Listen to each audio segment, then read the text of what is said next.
नमस्कार मित्रांनो, मराठी माहिती खजिना या यूट्यूब चॅनलमध्ये आपले स्वागत आहे.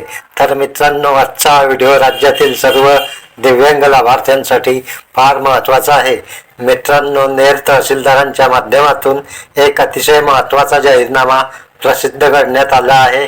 हा जाहीरनामा नेर तालुक्याचा असला तरी त्यातील सर्व मुद्दे महाराष्ट्रातील प्रत्येक तालुक्यातील दिव्यांगांसाठी लागू होणार आहेत. म्हणून हा व्हिडिओ शेवटपर्यंत पहा.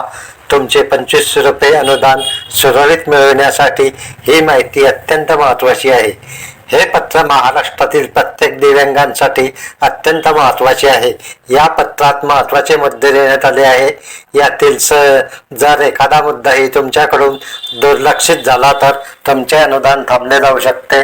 त्यामुळे या व्हिडिओच्या माध्यमातून मी सर्व निराधार दिव्यांग बांधवांना आवाहन करतो की त्यांनी या 5ही मुद्द्यांचा अत्यंत काटेकोरपणे अवलंब करणे आवश्यक आहे. तर मित्रांनो, आता आपला जास्त वेळ न घेता आपण आता सरळ या पत्रातील जाहीरनाम्याकडे जाऊया. तर पहा मित्रांनो, या पत्रात काय म्हटले आहे.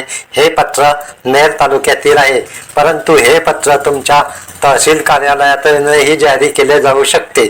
दिनांक 7 जानेवारी 2026 हे पत्र आहे. संदर्भीय पत्राच्या अनुषंगाने तहसील कार्यालय नेर अंतर्गत सर्व संजय गांधी निराधार योजनेचे लाभार्थी असतील किंवा श्रावणबाळ योजनेचे लाभार्थी किंवा इंदिरा गांधी वृद्धापकाळ निवृत्ती वेतन योजनेचे लाभार्थी व इंदिरा गांधी दिव्यांग निवृत्ती वेतन योजना या 5ही योजनेतील लाभार्थ्यांना सूचित करण्यात येते की शासनाकडून राबविण्यात येणाऱ्या दिव्यांगांसाठीच्या विविध योजना इत्यादींसाठी UDID दिव्यांग प्रमाणपत्र अनिवार्य करण्यात आलेले आहे आणि तुमचे हे दिव्यांग प्रमाणपत्र म्हणजेच UDID कार्ड हे तुमच्या आधार कार्डाशी लिंक असणे आवश्यक आहे. संजय गांधी निराधार योजनेतील सर्व दिव्यांगांना 1500 वरून 2500 रुपये अनुदान वाढविण्यात आले आहे. आता या योजनेचा लाभ तुम्हाला यापुढेही सुरळीतपणे चालू राहण्यासाठी काही महत्त्वपूर्ण मुद्द्यांकडे लक्ष ठेवणे आवश्यक आहे. तर मित्रांनो, आता ज्यांना नियमितपणे पैसे मिळत आहे आणि ज्यांना पैसे मिळत नाही, या सर्वांनीच या महत्त्वपूर्ण गोष्टी लक्षात ठेवायच्या आहेत. तर यातील पहिला मुद्दा, सर्व दिव्यांग लाभार्थ्यांकडे UDID दिव्यांग प्रमाणपत्र असणे आवश्यक आहे. UDID दिव्यांग प्रमाणपत्राला आधार कार्ड लिंक असणे आवश्यक आहे.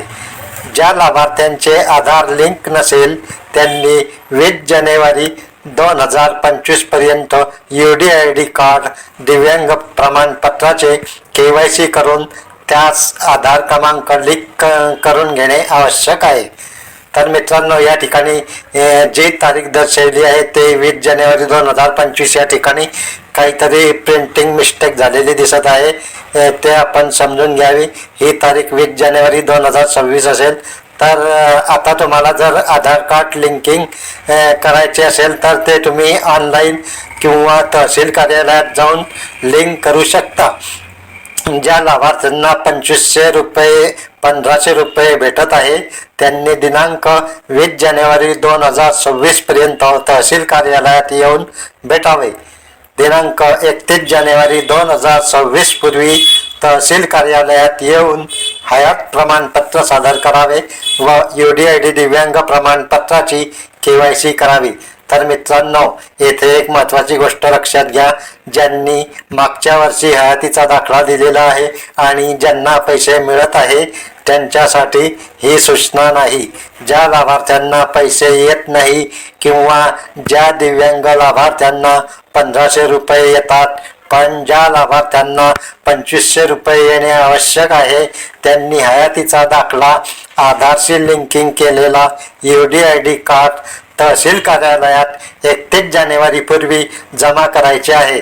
तर पहा मित्रांनो, आता 5वा महत्त्वाचा मुद्दा, ज्या दिव्यांग लाभार्थ्यांचे तहसील कार्यालयात हयात प्रमाणपत्र प्राप्त होणार नाही व UDID दिव्यांग प्रमाणपत्राचे KYC होणार नाही त्यांना पुढील महिन्याचे अनुदान वाटपास अडचणी निर्माण झाल्यास लाभार्थी स्वतः जबाबदार राहतील याची नोंद घ्यावी. तहसीलदार नेर, दिनांक 14/1/2026. तर मित्रांनो, आता या पत्रातील मुद्द्यानुसार ज्यांना अजूनपर्यंत 1500 रुपये येत आहे पण प्रत्यक्षात त्यांना 2500 रुपये येणे आवश्यक आहे, त्यांनी वरील सर्व गोष्टी करून घ्या आणि ज्या लाभार्थ्यांना व्यवस्थित नियमित 2500 रुपये अनुदान मिळत आहे त्यांनी काहीही करण्याची आवश्यकता नाही. तर मित्रांनो, लक्षात घ्या की हयातीचा दाखला हा मार्च महिन्यामध्ये तुम्हाला जमा करायचा असतो. पण आता या जाहीरनाम्यात हयातीच्या दाखल्याची सूचना आहे ती ज्या लाभार्थ्यांना 2500 रुपये मिळत नाही किंवा ज्यांना काहीच पैसे मिळत नाही त्यांच्यासाठी ही सूचना आहे. ज्या पद्धतीने तहसीलदारांच्या या सूचना आलेल्या आहेत त्याचप्रमाणे राज्यातील सर्व तहसीलदारांच्या सूचना येऊ शकतात आणि जरी तहसीलदारांच्या सूचना आल्या नाही तरी तुम्ही दिलेल्या 5 महत्त्वपूर्ण मुद्द्यांचा विचार करून तुमची कागदपत्रे जमा केली तरच तुमचे 1500 रुपयांचे 2500 रुपये अनुदान होईल. तर या वाढीव अनुदानाचा लाभ घेण्यासाठी तुम्ही प्रयत्न केले पाहिजे. अशा प्रकारे ही माहिती राज्यातील प्रत्येक लाभार्थ्यांसाठी महत्त्वाची आहे. अशाच येणाऱ्या पुढील महत्त्वपूर्ण माहितीसाठी हे चॅनल आताच सबस्क्राईब करून ठेवा. लाईक करा, शेअर करा. धन्यवाद. जय हिंद, जय महाराष्ट्र.